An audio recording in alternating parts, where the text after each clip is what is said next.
Hello and welcome back. One of the traps that historians often fall in is thinking that the actions of great men, such as kings or emperors, actually have an enormous effect on civilizations that happen independently of what's really going on with the people of the time. However, it can be said, though, that groundswell movements like the growth of Christianity in the Empire of Rome could be recognized by kings or emperors for what they are and established as the reigning norm of that civilization. For that reason, I've decided to call this lecture Why You Should Care About Constantine, Julian, Theodosius, Justinian, and Heraclius. Let's jump right in. Constantine, also known as Constantine the Great, ruled from 307 to 337 CE, and the first and biggest thing to know about him is he's the first Christian emperor of Rome. He converted to Christianity in 312 CE. On a more procedural note, he also moves the currency to the gold standard by introducing the solidus. Before Constantine, during the time of Diocletian had been willing to accept goods and services in trade and move back to more of a barter economy in order to pay taxes, because there was a real problem with the nature of the currency at the time. Constantine recognizes the problem with this and starts minting coins that are actually worth something. So the solidus is the name of the coin, and this is what it looks like. And it comes to be used as the standard currency in the Mediterranean, even in places that aren't ruled by the Romans. Another important thing that he does in 313 is that he legalizes the worship of any religion that makes you happy, and something called the Edict of Milan. Now, the Christians were especially happy about this, because before this, the religion hadn't necessarily been full-on outlawed, but it had been allowed to be persecuted by the state. The Edict of Milan makes it so they can practice their freedom of conscience. Later on, he'll go a couple of steps further into what other people will refer to as Caesaropapism, meaning a Caesar who's ruling the state is a religious authority as well. He convenes something called the Council of Nicaea, and he does this to decide what exactly Christianity is. And he gathers hundreds of bishops together to talk about this. There's a lot of arguing, but at the end of the day, they hammer out an agreement on something called the Nicene Creed, which is still used in Christian worship to this day. This is also more procedural. He moves the capital of the empire from Rome, here in the Italian peninsula, all the way over to the old Greek city of Byzantium, on the European side of what is now Turkey. He establishes an excellent location for it. The city, which he renames Constantinople, is protected on three sides by water, and will later be protected on a fourth side by an enormous land wall. The reasons for this move, which seems kind of radical, were pretty obvious to everyone who was there at the time. Rome had ceased being the center of the empire. It had ceased being the administrative center of the empire, and it was certainly no longer the financial center of the empire. If the population of the city of Rome had at its height been about 1 million people, by this time it was probably in the tens of thousands. Constantine was just recognizing what everyone else already knew was true. Rome was a backwater. Why should you care about Julian? You probably haven't heard much about Julian. He only ruled the empire for a couple of years.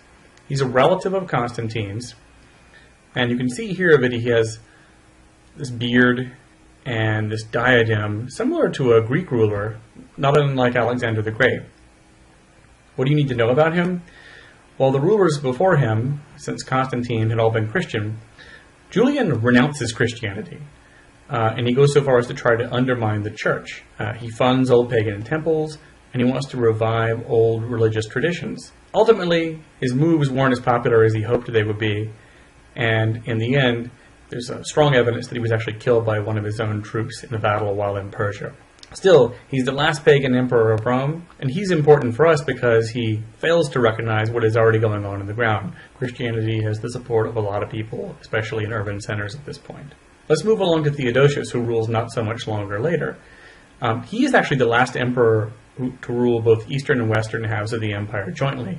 By 410, the western half of the empire breaks away altogether, and the eastern half of the empire really is just the orange part of the map here. But that's not why he's important for us. He issues the Edict of Thessalonica in 380 CE, and this makes Christianity the official religion of the empire. So a lot of people were worshiping in the Christian tradition at this point. Theodosius recognizes this and makes this the official religion of the state. And this does something to kind of change the character of the empire too.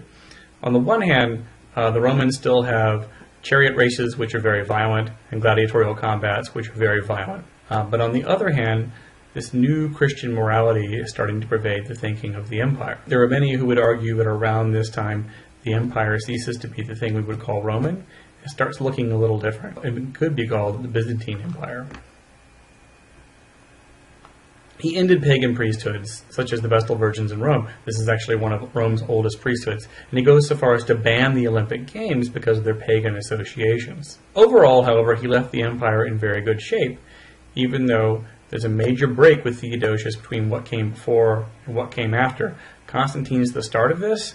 Theodosius recognizes what's happening on the ground. Now let's talk about Justinian. Justinian is significant for us because he reconquers a lot of the territories that have been lost in the previous centuries to Goths and Visigoths and other invaders.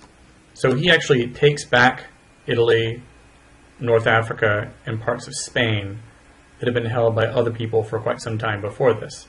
In 532, he puts down the Nika rebellion that happened in the Hippodrome in Constantinople. This is a recreation of the Hippodrome in Constantinople, but you can see that it's within sight of Hagia Sophia Church, which we'll talk more about in a second.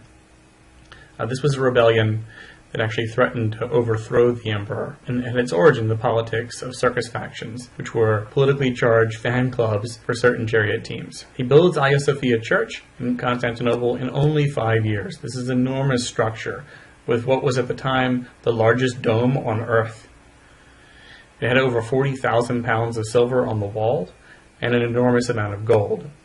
Here you can see it partially restored in a photo I took just a few years ago. Really important for the Western tradition, he establishes something called the Corpus Juris Civilis. This is 530 CE, and this assembles all of Roman law into one collection of 3 books. And why is this important for us? This is why you should care about Justinian. The Corpus Juris Civilis, or Justinian Codex as it's sometimes called, puts Roman law in one place in a way that it can be used by others. So all of European law, even after the Middle Ages, going into the time of Napoleon, is actually based in some way on this. And there are only certain parts of the world that escape the influence of this. British common law and American common law are in no way based on this. But it's possible to find legal traditions in Africa and in Japan that are actually based on this law code. Now let's talk about Heraclius. You probably haven't heard about Heraclius either, but he's often thought of as Heraclius the Great because of his amazing accomplishments. He's of Armenian descent, and that's nothing terribly interesting to us, except for he's not from the center of the empire. He's from a part of the Roman Empire that's kind of on the edge of things. He's from over here. And he actually grows up here in Carthage. So he's an outsider who rises to power inside the state. He makes Greek the official language of the empire. It's a big deal. And this actually just sort of recognizes something that had been happening before this. The capital of the empire had moved from Rome to Constantinople. That's east in the Greek-speaking part of the empire. He's simply recognizing what was already true. The court language and the language of the army before this had all been Latin, even though most of the people who were serving in these forces or groups weren't actually Latin speakers, at least not native Latin speakers. He recognizes what's true and makes it official. He had some major troubles. In the early 620s, the city of Constantinople was besieged on a few sides by Bulgars and Avars from the north, and on the Asian side by a Persian army. It looked bad, and in fact Heraclius was advised by many of his followers that he should bail and go over to Carthage here and lick his wounds there until he could come back and save the city. That's not what he did. He sails from Constantinople and lands in Armenia, where it's possible that he used some of his family connections there to get some boots on the ground.